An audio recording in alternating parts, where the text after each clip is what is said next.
Hi friends, let's crack Kerala PSCയിലേക്ക് എല്ലാവർക്കും സ്വാഗതം. അപ്പോൾ 10th ലെവൽ പ്രിലിംസിൻ്റെ എക്സാം ഇപ്പോൾ നടന്നുകൊണ്ടിരിക്കുകയാണ്. അതിൽ 4 ഘട്ടം എക്സാം കഴിഞ്ഞു. ഈ എക്സാം എഴുതി കഴിഞ്ഞവരോടാണ് എനിക്ക് ആദ്യം ഒരു കാര്യം പറയാനുള്ളത്. അപ്പം ഈ എക്സാം എഴുതി കഴിഞ്ഞ ഒരു 50-60% ആൾക്കാരും ഇപ്പോൾ ചെയ്തുകൊണ്ടിരിക്കുന്നത് ഏതെങ്കിലും കോച്ചിങ് സെൻറ്ററുകാർ അല്ലെങ്കിൽ നമ്മളെ പഠിപ്പിക്കുന്ന ടീച്ചേഴ്സ് അല്ലെങ്കിൽ യൂട്യൂബ് ചാനലുകാർ പറയുന്ന കട്ട് ഓഫ് കേട്ടുകൊണ്ട് നടക്കുകയാണ്. ഓക്കെ, നമുക്കെല്ലാവർക്കും ടെൻഷൻ കാണും, ഇല്ലെന്നൊന്നും അല്ല. പക്ഷേ ഇത് നമുക്ക് എത്രയായിരിക്കും കട്ട് ഓഫ്, നമുക്ക് ആ കട്ട് ഓഫ് കടക്കാൻ പറ്റുമോ, നമ്മൾ ആ ലിസ്റ്റിൽ ഉണ്ടായിരിക്കുമോ ഇല്ലായിരിക്കുമോ, അപ്പോൾ ഇങ്ങനെ അതറിയാൻ വേണ്ടി പലരോടും നമ്മൾ കട്ട് ഓഫ് അന്വേഷിച്ച് നടക്കുക. പകുതിയിലധികം ആൾക്കാർ ഇപ്പോൾ ചെയ്തുകൊണ്ടിരിക്കുന്നത് അതാണ്. അപ്പം കട്ട് ഓഫ് കൂടുതലായിരിക്കും, കുറവായിരിക്കും എന്നൊക്കെ പലരും പറയുന്നത് നിങ്ങളിപ്പോൾ കേട്ടിട്ടുണ്ടായിരിക്കും. ഇപ്പം ഈ കാര്യത്തിൽ എനിക്ക് പറയാനുള്ളത്, നിങ്ങൾ PSC ജോലിക്ക് വേണ്ടി ആത്മാർത്ഥമായി പഠിക്കുന്ന ഒരാളാണെങ്കിൽ കട്ട് ഓഫിൻ്റെ പുറകെ പോകാതിരിക്കുക. എന്തായാലും എക്സാം കഴിഞ്ഞു. ഇനി പലരും പറയുന്ന കട്ട് ഓഫ് കേട്ട് പഠിക്കണോ വേണ്ടയോ, ഞാൻ അടുത്ത ലിസ്റ്റിൽ വരുമോ എന്നൊന്നും ആലോചിച്ചിരിക്കാതെ കഴിഞ്ഞ തവണ നടന്ന 10th ലെവൽ മെയിൻസിൻ്റെ സിലബസ് എടുത്ത് വെച്ചിരുന്ന് പഠിക്കുക. പലരും പറയുന്ന കട്ട് ഓഫൊക്കെ കേട്ട് ഞാൻ ലിസ്റ്റിൽ വരില്ല എന്ന് വിചാരിച്ച് പഠിക്കാതെ ഇരുന്നാൽ ഇനി അതിൻ്റെ റിസൾട്ട് വരുമ്പോൾ നിങ്ങൾ ലിസ്റ്റിലുണ്ടെങ്കിലോ, അപ്പോൾ പിന്നെ അടുത്ത ടെൻഷനാകും. ഇനി ഞാൻ പഠിച്ചു തുടങ്ങിയിട്ട് കാര്യമുണ്ടോ, ഇപ്പോൾ പഠിച്ചു കഴിഞ്ഞിട്ടുണ്ടെങ്കിൽ ഇനി മെയിൻസിൻ്റെ എക്സാം ആകുമ്പോഴത്തേക്ക് എനിക്ക് മെയിൻസിൻ്റെ സിലബസ് തീർക്കാൻ പറ്റുമോ, നേരത്തെ പഠിച്ചു തുടങ്ങിയവരുടെ ഒപ്പം ഇനി എഴുതാൻ പറ്റുമോ, ഇനി അങ്ങനെ പല ടെൻഷനായി. അപ്പം അതിനേക്കാൾ നല്ലത് ഇപ്പോഴേ അങ്ങ് പഠിച്ചു തുടങ്ങുക. റിസൾട്ട് എന്തായാലും എനിക്ക് കുഴപ്പമില്ല എന്നുള്ള രീതിയിൽ അങ്ങ് പഠിച്ചു തുടങ്ങുക. അപ്പോൾ ലിസ്റ്റ് വരുമ്പം നമ്മൾ അതിലുണ്ടെങ്കിൽ കുഴപ്പമില്ല, നമ്മൾ പഠിച്ചൊരു പോർഷൻ അങ്ങ് തീർത്ത് വെച്ചില്ലേ, അപ്പോൾ ഇനി ബാക്കിയും കൂടി പഠിച്ച് നമുക്ക് നല്ലപോലെ പോയി മെയിൻസ് എക്സാം നല്ലപോലെ എഴുതാൻ പറ്റും. ഇനി അഥവാ ലിസ്റ്റ് വന്നില്ലെങ്കിൽ നമ്മളപ്പോഴും ഒരു നല്ല ശതമാനം കവർ ചെയ്തിട്ടിരിക്കുക. അടുത്ത വരുന്ന എക്സാം ഏതായാലും അത് നമ്മൾ പോയി നമുക്കപ്പോൾ ഒരു ആത്മവിശ്വാസം വരും, ഞാൻ ഇത്രയും തീർത്ത് വെച്ചേക്കുമല്ലേ, എനിക്ക് ഇനി വരുന്ന എക്സാം എനിക്ക് എഴുതാൻ പറ്റും എന്നുള്ളൊരു വിശ്വാസം നമുക്ക് അടുത്ത വരുന്ന ഏത് എക്സാം ആയാലും നമുക്ക് നല്ല വിശ്വാസത്തോടെ പോയി എഴുതാൻ പറ്റും. ഓക്കെ, ഇനിയുള്ളതെന്ന് പറഞ്ഞു കഴിഞ്ഞാൽ 10th ലെവൽ പ്രിലിംസ് വളരെ മോശമായിരുന്നവർ, അതായത് ഒട്ടും മാർക്ക് സ്കോർ ചെയ്യാൻ കഴിയാതെ 100% ഉറപ്പ് എനിക്ക് ലിസ്റ്റ് വരാൻ പറ്റത്തില്ല എന്നുറപ്പുള്ളവർ. അതെന്തുകൊണ്ടായിരിക്കും അവർക്ക് ഒട്ടും മാർക്ക് സ്കോർ ചെയ്യാൻ പറ്റാതിരുന്നത്?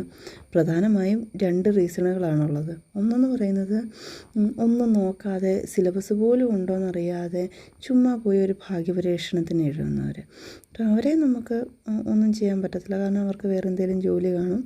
ഓക്കെ, അതല്ലാതെ ഒരു സെക്ഷനും കൂടിയുണ്ട്, അതായത് സിലബസൊക്കെ ഉണ്ടെന്നറിയാം, സിലബസൊക്കെ ഒന്ന് നോക്കി, പക്ഷേ സിലബസിൽ നിന്ന് എന്തൊക്കെയോ അവിടുന്ന് ഇവിടുന്ന് ഒക്കെ നോക്കി, പക്ഷേ പരീക്ഷയ്ക്ക് ക്വസ്റ്റ്യൻസ് കണ്ടപ്പം അതിൻ്റെ ആൻസർ ഏതാണെന്ന് കറക്റ്റായിട്ട് തിരഞ്ഞെടുക്കാൻ പറ്റാതെ പോയവർ. അതെന്തുകൊണ്ടായിരിക്കും? സിലബസൊക്കെ ഉണ്ടെന്നറിഞ്ഞിട്ടും സിലബസ് കുറച്ചൊക്കെ നോക്കി പോയിട്ടും അങ്ങനെ വന്നത്. അതായത് സിലബസ് ഉണ്ട്, സിലബസിലുള്ള പോർഷൻസ് ചുമ്മാ വാരി വലിച്ച് പഠിച്ച്, അതായത് PSC എങ്ങനെ ചോദ്യം വരും, PSCക്ക് പ്രധാനപ്പെട്ടത് ഏത്, അതായത് PSCയുടെ ഒരു പോയിൻ്റ് ഓഫ് വ്യൂവിൽ നിന്ന് നോക്കാത്തവരാണ് രണ്ടാമത്തെ വിഭാഗം എന്ന് പറഞ്ഞു കഴിഞ്ഞാൽ. അവരാണ് ഇനി ഞാൻ എങ്ങനെയാണ് പഠിക്കേണ്ടത്, എങ്ങനെ പഠിച്ചു കഴിഞ്ഞിട്ടുണ്ടെങ്കിൽ എനിക്ക് കുറച്ചും കൂടി മാർക്ക് സ്കോർ ചെയ്യാൻ പറ്റും, അങ്ങനെയുള്ളവരോടാണ് ഇനി എനിക്ക് പറയാനുള്ളത്. 10th ലെവൽ പ്രിലിംസ് നല്ലപോലെ, അതായത് വളരെ മോശമായി അറ്റൻഡ് ചെയ്തവരോടും, അതായത് എനിക്ക് നല്ലപോലെ പഠിക്കണം എന്ന ആഗ്രഹം ഉണ്ടായിട്ട് അത്യാവശ്യം സിലബസൊക്കെ ഒന്ന് നോക്കി പോയിട്ട് നല്ല രീതിയിൽ സ്കോർ ചെയ്യാൻ പറ്റാത്തവരും, ഇപ്പം PSC പഠിച്ചു തുടങ്ങുന്നവരോടും ആണ് നിങ്ങളിനി എങ്ങനെയാണ് പഠിക്കേണ്ടതെന്നാണ് പറയുന്നത്. നിങ്ങൾ ഏറ്റവും ആദ്യം ചെയ്യേണ്ടത് പ്രീവിയസ് ഇയർ ക്വസ്റ്റ്യൻസ് വെച്ച് പഠിച്ചു തുടങ്ങുക. പ്രീവിയസ് ഇയർ ക്വസ്റ്റ്യൻ പഠിക്കുക എന്ന് പറയുമ്പം ചുമ്മാ ഓരോ ക്വസ്റ്റ്യൻ അതിൻ്റെ ആൻസർ അങ്ങനെ പഠിച്ചു പോകുകയല്ല ചെയ്യേണ്ടത്. അപ്പം അതിന് ഒരു ക്വസ്റ്റ്യന് താഴെ 4 ഓപ്ഷൻസ് കാണും. ആ ഓപ്ഷൻസും ഈ ക്വസ്റ്റ്യനുമായിട്ട് റിലേറ്റ് ചെയ്തിട്ടുള്ള ബാക്കി ഉള്ള വിവരങ്ങളും എല്ലാം പഠിക്കുക. ഓക്കെ, ഒരു എക്സാമ്പിൾ പറഞ്ഞു കഴിഞ്ഞിട്ടുണ്ടെങ്കിൽ ഇപ്പം കേരളത്തിൻ്റെ ഏറ്റവും തെക്കേ അറ്റത്തുള്ള നദി. ഓപ്ഷൻസ് നെയ്യാറ്, കരമനയാറ്, പെരിയാറ്, ചാലിയാറ്. അപ്പോൾ ഏതാണ് ഇതിൻ്റെ ആൻസർ? നെയ്യാറാണ്. പക്ഷേ അപ്പോൾ ഇതിൽ വേറെ 4 ഓപ്ഷൻസ് ഉണ്ട്. അപ്പോൾ ആ 4 ഓപ്ഷൻസിൽ കൊടുത്തിരിക്കുന്ന ബാക്കി നദികളുടെ പ്രത്യേകത എന്താണ്? പിന്നെ അത്യാവശ്യം കേരളത്തിലെ നദികളെ പറ്റിയുള്ള ബാക്കി പ്രധാന വിവരങ്ങൾ. ഓക്കെ, എന്ന് വെച്ച് കഴിഞ്ഞപ്പോൾ എന്തൊക്കെയായിരിക്കും? അതായത് അപ്പോൾ ഏറ്റവും വടക്കേ അറ്റത്തുള്ള നദി ഏതാണ്? ഏറ്റവും തെക്കേ അറ്റത്തുള്ള, അപ്പോൾ തെക്കേ അറ്റത്തെ നദിയാണ് ക്വസ്റ്റ്യൻ. അപ്പം ഏറ്റവും വടക്കേ അറ്റത്തുള്ള നദി ഏതാണ്? ഏറ്റവും വലിയ നദി, ഏറ്റവും ചെറിയ നദി, കിഴക്കോട്ട് ഒഴുകുന്ന നദികൾ, മൊത്തം എത്ര നദികളുണ്ട്, അങ്ങനെ പ്രധാനപ്പെട്ട നദികളെ പറ്റിയുള്ള വിവരങ്ങൾ. അതൊരു റാങ്ക് ഫയൽ എടുത്ത് വെച്ചിട്ട് ഓക്കെ ആ നദികളെ പറ്റിയുള്ള ബാക്കി വിവരങ്ങൾ പഠിക്കുക മാത്രം പോരാ. ഇപ്പോൾ എന്താ ചെയ്യേണ്ടതെന്ന് വെച്ച് കഴിഞ്ഞാൽ ആദ്യം ഒരു ക്വസ്റ്റ്യൻ പേപ്പർ എടുത്തിട്ട് ഈ ക്വസ്റ്റ്യൻ അതിൻ്റെ ആൻസർ എഴുതി വയ്ക്കുക.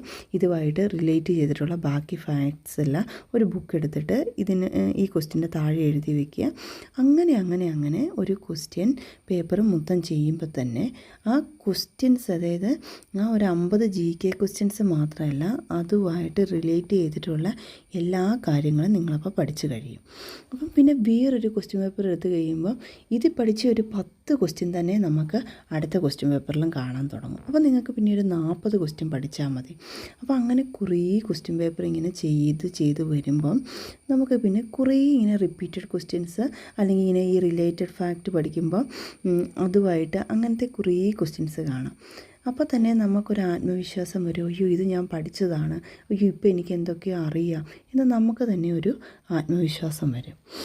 ഇനി പഠിക്കാൻ ക്വസ്റ്റ്യൻ പേപ്പർ എടുക്കുമ്പോൾ ഒത്തിരി പഴയ ക്വസ്റ്റ്യൻ പേപ്പർ എടുക്കണ്ട. കാരണം എന്ന് വെച്ച് കഴിഞ്ഞിട്ടുണ്ടെങ്കിൽ സിലബസിലൊക്കെ കുറച്ച് വ്യത്യാസങ്ങളൊക്കെ ഉണ്ട്. പഴയ എല്ലാ ടോപ്പിക്കും ഇപ്പോഴത്തെ ഇതിലില്ല.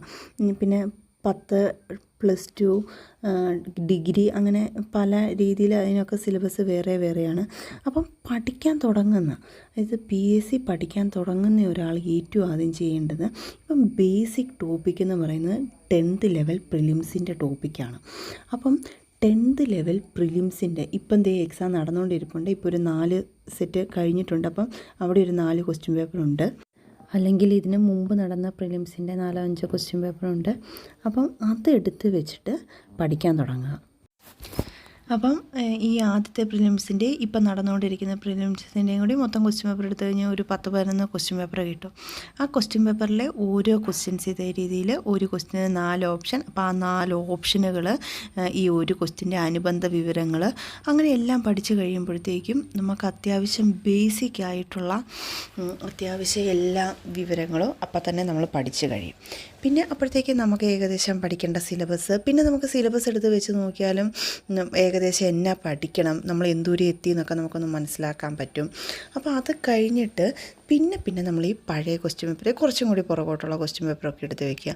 അപ്പോൾ നമുക്ക് മനസ്സിലാകും നമുക്ക് ഔട്ട് ഓഫ് സിലബസ് ഏതാണ്, സിലബസ് ഏതാണ്, അങ്ങനെ കുറേ ക്വസ്റ്റ്യൻ പേപ്പർ പഠിക്കുക. അപ്പോൾ തന്നെ നമ്മൾ ഏകദേശം ഇതിനകത്ത് കുറേ ക്വസ്റ്റ്യൻസ് ഇങ്ങനെ റിപ്പീറ്റ് ചെയ്ത് പിന്നെയും വരുന്നതായിട്ട് ഇപ്പോൾ ഇത്തവണ നടക്കുന്ന പ്രിലിംസിനാണെങ്കിലും എത്ര ക്വസ്റ്റ്യൻസ് റിപ്പീറ്റഡ് ക്വസ്റ്റ്യൻസ് ഉണ്ടായിരുന്നു. അപ്പം അപ്പം തന്നെ നമുക്കൊരു അത് കഴിഞ്ഞ് നിങ്ങളൊരു കുറേ ഇങ്ങനെയൊരു ഈ 10th ലെവൽ പ്രിലിംസിൻ്റെ എല്ലാം കൂടി എടുത്തൊരു 10 ക്വസ്റ്റ്യൻ പേപ്പർ പഠിച്ചിട്ട് പഴയ ഒരു ക്വസ്റ്റ്യൻ പേപ്പർ എടുത്ത് വെച്ച് നിങ്ങൾ ആൻസർ നോക്കാതെ ഒന്ന് ചെയ്ത് നോക്കുക. അപ്പോഴത്തേക്കും നമുക്ക് നമ്മുടെ മാർക്കിലൊക്കെ നല്ല വ്യത്യാസം വരും. അപ്പം നമുക്കൊരു ആത്മവിശ്വാസം വരും, ഇതെന്നെക്കൊണ്ട് പറ്റും. ഓക്കെ, അത് കഴിഞ്ഞിട്ടിരുന്നിട്ട് നമ്മൾ ഈ പഠിക്കാത്ത ടോപ്പിക് എടുത്ത് പതുക്കെ ഒരു റാങ്ക് ഫയലൊക്കെ എടുത്ത് വെച്ച് കഴിയുമ്പോഴത്തേക്ക് നമുക്ക് കുറച്ചും കൂടി പഠിക്കാനുള്ള ഒന്നും അറിയാതെ ഇരുന്ന് ഇത്രയും വലിയൊരു റാങ്ക് ഫയൽ പഠിക്കുന്നതിൽ നിന്നും നമ്മൾ ഈ ഒരു അതായത് ക്വസ്റ്റ്യൻസ്, അതിൻ്റെ ആൻസർ, അതുമായിട്ടുള്ള റിലേറ്റിംഗ് ഫാക്ട്സ്, ഇത്രയെല്ലാം പഠിച്ച് കഴിഞ്ഞിട്ടൊരു റാങ്ക് ഫയൽ എടുത്ത് വെച്ച് പഠിക്കാൻ തുടങ്ങുമ്പോൾ നമ്മൾ എല്ലാ ടോപ്പിക്കും എടുക്കുമ്പോഴും നമ്മൾ കുറേയൊക്കെ പഠിച്ചതായിരിക്കും. പിന്നെ പഠിക്കാത്ത എടുത്തിട്ട് ജസ്റ്റ് ഒന്ന് വായിച്ച് വിടുക, അങ്ങനെയൊക്കെ ചെയ്യുക. അപ്പോൾ നമുക്ക് ഒന്നും കൂടി ഇതെന്നെക്കൊണ്ട് പറ്റും എന്നുള്ളൊരു ആത്മവിശ്വാസമൊക്കെ വരും. ഓക്കെ, അത് കഴിഞ്ഞിട്ട് ഇനി വരുന്ന പിന്നെ സിലബസ് കാണും. ഇനി വരുന്ന എല്ലാ എക്സാമിനും സിലബസ് ഉണ്ടായിരിക്കും. അപ്പം നമ്മൾ ഏത് എക്സാമാണ് എഴുതാൻ പോകുന്നത് അതിൻ്റെ സിലബസ് എടുത്ത് വെക്കുക. നമ്മൾ പഠിക്കാത്ത പോർഷനുകൾ നമ്മൾ റാങ്ക് ഫയലോ അല്ലെങ്കിൽ വേറെ ഏതെങ്കിലും ക്ലാസ്സൊക്കെ വെച്ചിട്ട് നമ്മൾ പഠിക്കുക. അങ്ങനെ അപ്പോൾ ആദ്യം നിങ്ങൾ പ്രീവിയസ് ഇയർ ക്വസ്റ്റ്യൻ പേപ്പർ വെച്ച് തന്നെ പഠിക്കാൻ തുടങ്ങുക. അത് എത്രയൊക്കെ കുറേ ക്വസ്റ്റ്യൻ പേപ്പർ അങ്ങനെ പഠിച്ച് കഴിയുമ്പോഴത്തേക്കും നമുക്ക് നല്ലൊരു ആത്മവിശ്വാസം കിട്ടും. പിന്നെ നമ്മളെ കൊണ്ട് പറ്റും. ഓക്കെ, അപ്പോൾ ഇനി കട്ട് ഓഫിൻ്റെ വീഡിയോ ഒക്കെ കണ്ടുകൊണ്ടിരിക്കാതെ, കട്ട് ഓഫിൻ്റെ പുറകെ പോകാതെ അത്യാവശ്യം മാർക്ക് സ്കോർ ചെയ്യാൻ കഴിഞ്ഞവർ 10th ലെവൽ മെയിൻസിൻ്റെ കഴിഞ്ഞ തവണ ഒരു എക്സാം നടന്നില്ലേ, അതിൻ്റെ സിലബസ് എടുത്ത് വെച്ച് ഇപ്പോൾ തന്നെ പഠിച്ചു തുടങ്ങുക. അല്ലാത്തവർ ഞാൻ പറഞ്ഞ പോലെ പ്രീവിയസ് ഇയർ ക്വസ്റ്റ്യൻ പേപ്പർ എടുത്ത് വെച്ച് അതിൻ്റെ ഓരോ ക്വസ്റ്റ്യൻ്റെയും അനുബന്ധ വിവരങ്ങളും നോക്കി ഇപ്പോഴേ പഠിച്ചു തുടങ്ങുക. ഓക്കെ, അല്ലാതെ ചുമ്മാ ഇങ്ങനെ ഓരോന്നിൻ്റെ പുറകെ നിന്ന് നമ്മൾ സമയം കളയേണ്ട ആവശ്യമില്ല. ഓക്കെ, അപ്പോൾ ഓൾ ദി ബെസ്റ്റ്. വീഡിയോ ഇഷ്ടമായിട്ടുണ്ടെങ്കിൽ ഒന്ന് ലൈക്ക് ചെയ്യുക, പിന്നെ ഷെയർ ചെയ്യുക. Thank you.